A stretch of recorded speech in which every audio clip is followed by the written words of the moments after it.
আসসালামু আলাইকুম।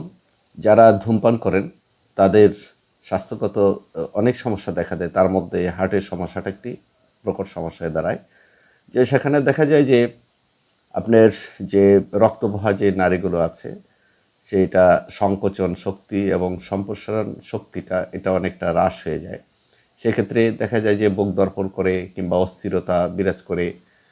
তারপরে যারা একটু স্থূলকায় মোটা প্রকৃতির তাদের বেশি করে এই সমস্যা দেখা দেয় এবং যাদের গলগণ্ডর সমস্যা আছে, থাইরয়েডের সমস্যা আছে, তাদের ক্ষেত্রে আমাদের হোমিওপ্যাথিতে চমৎকার ওষুধ আছে। যদি নিয়মিত আপনারা ওষুধগুলো খান, খুব স্বল্প সময় এবং স্বল্প খরচে আপনারা সুস্থ হয়ে যাবেন, এতটুকু বিশ্বাস রাখি। তাই একজন ভালো ডাক্তারের সাথে যদি পরামর্শ করেন, যারা ধূমপান করেন বা অন্য কিছু নেশা জাতীয় এরকম কিছু করেন, তাদের হার্টের সমস্যার জন্য চমৎকার ওষুধ আছে হোমিওপ্যাথিতে।